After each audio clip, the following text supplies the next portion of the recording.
We're standing here in the Pool of Siloam, near the exit of Hezekiah's tunnel. In 2 Kings 20:20, we learn that King Hezekiah dug the tunnel to bring water into the city. This was done as a preparation because there was an impending attack from the Assyrians. The tunnel starts at Gihon Springs on the eastern side of the city of David and winds its way underground for about a third of a mile to the Pool of Siloam here in the old part of Jerusalem. And another interesting fact is Jesus in the New Testament was also here. In John 9:7, this is near where Jesus rubbed the mud on the blind man's eyes and then told the blind man to go wash his eyes and experience healing in the Pool of Siloam. So fascinating. You know, in 1880, an inscription was found that is now known as the Siloam inscription because it was found about 20 feet from the southern end of the tunnel near the Pool of Siloam. The ancient Hebrew inscription written at the time of Hezekiah tells the story of the construction of the tunnel. It reads, "When the tunnel was driven through, each man toward his fellow, and while there were still 3 cubits to be cut through, a voice of a man calling to his fellow. And when the tunnel was driven through, the quarrymen hewed each toward his fellow, axe against axe, and the water flowed from the spring toward the reservoir for 1,200 cubits, and the height of the rock above the heads of the quarrymen was 100 cubits." This inscription is amazing. It details the project to actually dig the tunnel at the time of Hezekiah. One of the most interesting aspects of the tunnel is that it's in an S shape. Based on that inscription I just read, it seems that the workers were working on opposite sides, calling to each other in order to meet in the middle and finish the tunnel. The tunnel served as a very important strategic accomplishment for Judah. Now, from a spiritual standpoint, this tunnel is also a picture of the people's desperate need for water. As long as they had a connection to living water, they could live. Even if an enemy army surrounded the city and prevented them from carrying water in from the outside sources. With this tunnel, now they had an inside source of living water that wouldn't run dry. What a beautiful visual to Jesus in the New Testament, bringing us living water that won't ever run dry. With God, who is our spring or our source, as Jeremiah 2:13 says, the fountain of living water, which the literal Hebrew translation for fountain is source. God is our source of living water. You know, every test we face in our faith is an opportunity to return to our source of faith, the living water that flows from God. King Hezekiah, he started off so strong with staying connected to God. But let's pick up where we left off in our study last week and see where his trusting of himself became more evident than his trust of God. One of the ways we can get more insight into the kings we've been studying is to turn to 1st and 2nd Chronicles. It's almost like these books are like a commentary that give us different perspectives so we can see the story with better clarity. For example, last week we spent a lot of time talking about Hezekiah. In day 5, we unpacked how Hezekiah started to build up treasure for himself and then ultimately showed off all that he had to those Babylonian guests. We may wonder, was that really that bad? Well, let's read 2 Chronicles 32:27 through 31 together. Now, as we read, I want you to pay close attention to how Hezekiah perceives his riches and what the author of Chronicles teaches us about the true source of King Hezekiah's riches. "And Hezekiah had very great riches and honor, and he made for himself treasuries for silver, for gold, for precious stones, for spices, for shields, and for all kinds of costly vessels. Storehouses also for the yield of grain, wine, and oil, and stalls for all kinds of cattle and sheepfolds. He likewise provided cities for himself, and flocks and herds in abundance, for God had given him very great possessions. This same Hezekiah closed the upper outlet of the waters of Gihon and directed them down to the west side of the city of David. And Hezekiah prospered in all his works. And so, in the matter of the envoys of the princes of Babylon who had been sent to him to inquire about the sign that had been done in the land, God left him to himself in order to test him and to know all that was in his heart. It's truly amazing to read about all that Hezekiah had, the riches, the stability, the success, all the abundance a king could possibly ask for. But how does this apply to us?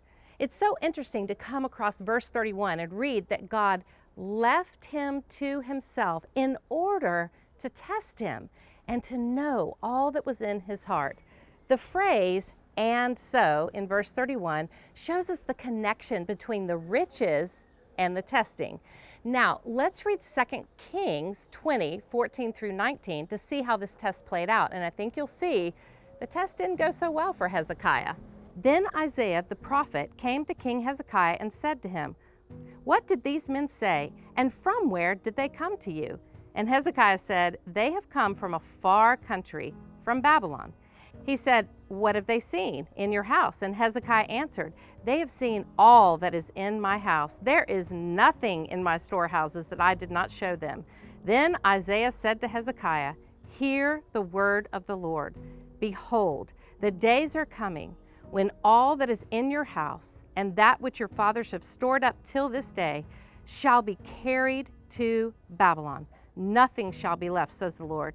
And some of your own sons, who will come from you, whom you will father, shall be taken away, and they shall be eunuchs in the palace of the king of Babylon." Then Hezekiah said to Isaiah, "The word of the Lord that you have spoken is good." For he thought, "Why not, if there will be peace and security in my days?" If verse 19, his absolute uncaring attitude about his children and his grandchildren seems as shocking to you as me, hold on, because I am going to revisit this in a moment. But here's what this reveals about his heart: pride, overconfidence in worldly wealth, him taking credit for God's provision, bragging and showing off all to impress the people of Babylon, a lack of common sense and care for the people he's leading, and a total lack of character and concern for those future generations. The irony is, this is the condition of his heart after experiencing God's faithfulness. This really should be a strong reminder here that our heart should get more humble, not more haughty, after experiencing a move of God. Remember, we read this week about the miraculous healing Hezekiah experienced right before the visit of those Babylonians. You see, often our tests of trust take place after God has proven himself faithful.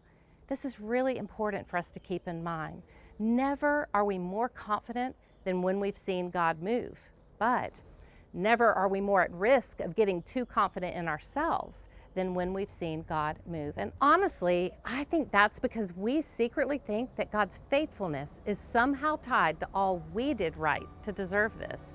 But when we mistakenly think it was our faithfulness that brought about this move of God, we disconnect from the miraculous working power of God's faithfulness.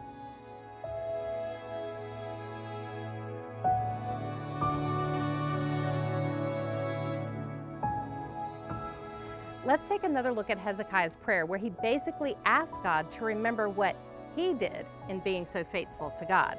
2 Kings 20, verses 2 through 3. Then Hezekiah turned his face to the wall and prayed to the Lord, saying, "Now, O Lord, please remember how I have walked before you in faithfulness and with a whole heart, and have done what is good in your sight."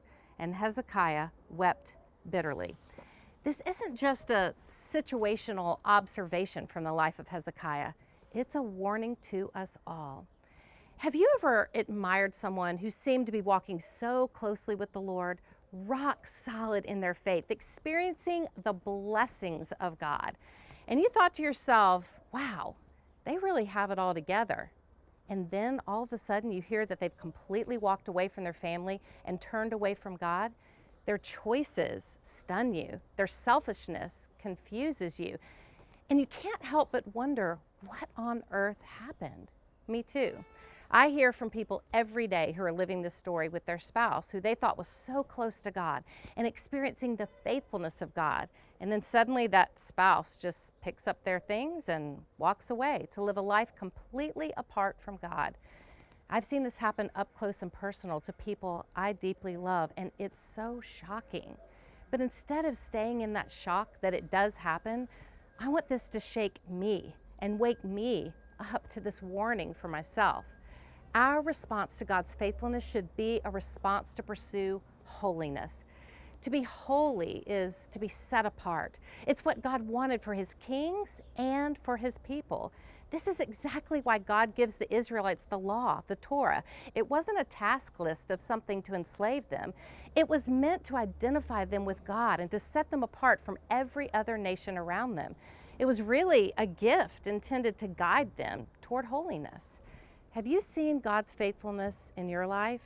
How has it made you pursue holiness on even deeper levels with God? This isn't meant to question or to condemn you or me. It's meant for us to take a step back and consider some things.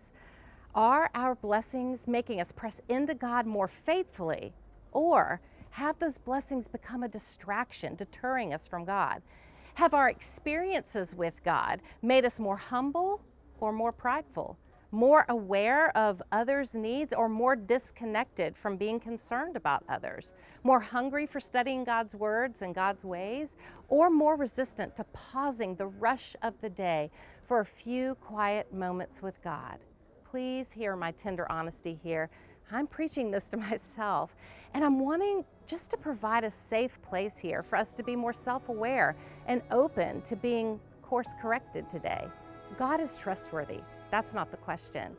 Are we trustworthy? I think that's the real question.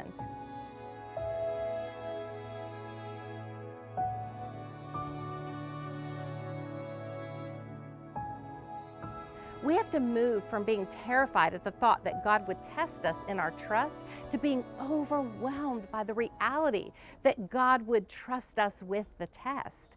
God isn't giving this test to enslave you or ensnare you. God is entrusting you. What an amazing reality that God would entrust a test to us. The heart issue revealed in Hezekiah's test didn't just happen on the one day of the Babylonian visitors. This was a slow slide of his heart being pulled more and more away from God. And how our heart goes, our mind goes. And how our mind goes, our mouth will follow. The bragging that came from his mouth was a self-boasting decision made in his heart and in his mind. I think the time to settle the decision to become more holy with each experience with God's faithfulness is now. Will we become more holy and dependent on God, or more haughty and bragging or self-boasting?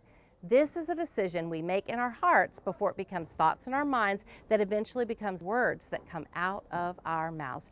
Remember why we're here today. One of the biggest accomplishments in Hezekiah's life, this tunnel that ended right here at the Pool of Siloam, the one accomplishment of his that is still standing to this day, was almost like a pretest of where his heart would turn.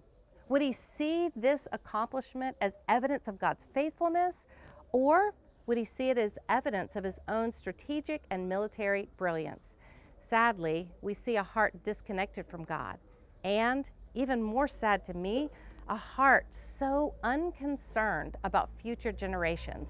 When the prophet Isaiah questions why Hezekiah showed off his wealth to the Babylonians, like I mentioned before, I'm so shocked by his response recorded in 2 Kings 20:19. Then Hezekiah said to Isaiah, "The word of the Lord that you have spoken is good." For he thought, why not? If there will be peace and security in my days. I don't know about you guys, but I honestly have no words to the selfishness of his response. God, may it never be so in my life. I don't want to start off strong, and then the more I experience your faithfulness, take so much credit for myself that I just completely blow it in the end. Let this lesson be a stopgate to wherever this might be happening in my life, big or small. I wonder what would have happened if Hezekiah would have checked his heart with this accomplishment, the tunnel, before the test with the Babylonian visit, and used it to drive himself to humility, to acknowledge God's faithfulness in his life, rather than just saying, wow, look at how awesome I am. So let's bring this home. Where are we experiencing God's faithfulness right now? What blessings are we living in the midst of that has started to seem so commonplace that we wrongly believe we earned this or we acquired this on our own. What is our response now that we realize that all we have is such rich evidence of God's trustworthiness in our lives? Now, how trustworthy are we? I don't know about you, but this teaching is certainly causing me to reevaluate some things in my life and kneel with greater humility to the one who over and over and over shows how trustworthy he is.